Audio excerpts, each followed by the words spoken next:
Okay, day 2 of our Gatlinburg trip, y'all. We actually slept in, which means like 8 o'clock for us. And then we went down for our free hot made-to-order breakfast. The guy was making omelets, all of the things. We took a quick nap, and then we got dressed and headed out to the Gatlinburg Strip. My husband got him a nice cigar, and then we went and did a wine tasting. It was so much fun, y'all. And we got tipsy off those little communion cups.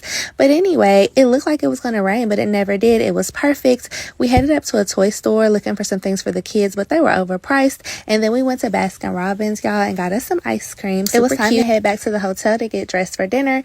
We got our free reception drinks and our appetizers. Then we headed over to Alamo Steakhouse, which is our favorite place to eat in Gatlinburg. And they have these little love nests where you can sit with your man, honey, and it's just y'all. It's very cute. They have really good food. And then we headed back and relaxed for the evening. We got up the next day, which was Monday, to head back to Georgia. And it was just wonderful, y'all. It was really good to get away and reconnect. That was all.